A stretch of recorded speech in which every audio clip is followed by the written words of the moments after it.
ஏர்வாடி இங்கே இருக்கக்கூடிய தர்காவும் அங்கே பேய் ஓட்டுறதும் எல்லாருக்குமே தெரியும். அதையும் தாண்டி இங்கே இருக்கக்கூடிய மர்மம் யாருக்கும் தெரியாது. ஜின்கள் ராமநாதபுரம் மாவட்டத்தை சேர்ந்தது தான் இந்த ஏர்வாடி. இங்கே இருக்கக்கூடிய தர்காவுக்கு வெளியே நிறைய பழைய மரங்கள் இருக்குமா. அந்த மரங்களில் இரும்பு சங்கிலிகள் கட்டப்பட்டு இருக்குமா. ஜின் உடம்புல ஏறினவங்களை அங்கே உட்கார வைக்கும்போது அந்த ஜின்கள் பேச ஆரம்பிக்குமா. அந்த சங்கிலிகள் மனுஷங்களை கட்டி போடுறது கிடையாது, அந்த ஜின்களை ஓட விடாமல் பார்த்துக்கிறதுக்கா.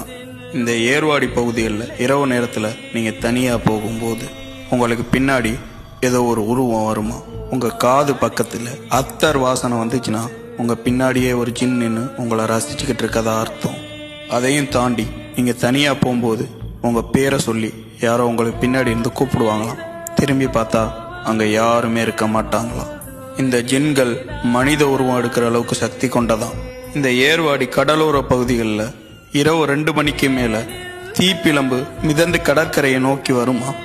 ஆனால் கடற்கரைக்கு வந்தோன்னே காணாமல் போயிருமா. இதை கடல் ஜின்கள் வெளியே வர்றதுக்காக பண்ணுறதுன்னு சொல்கிறாங்க. ஜின்கள் கிட்டத்தட்ட ஒரு 3 வகை இருக்குது. மாரித், இஃப்ரீத், குல். இந்த 3 ஒவ்வொரு அம்சத்தை கொண்டிருக்கும்.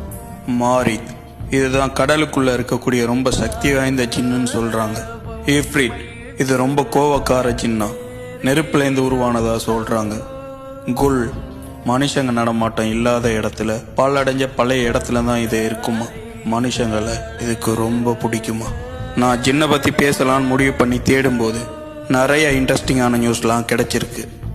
நிறையா உண்மை சம்பவங்களும் கொடூரமான கதைகளும் கூட கிடைச்சிருக்கு. ஸோ இதை ஒரு சீரீஸாக போடலான்னு நினைக்கிறேன். வேணும்னு நினச்சிங்கன்னா கமெண்ட் பண்ணுங்கள், மறக்காமல் நம்மளை ஃபாலோ பண்ணிக்கோங்க.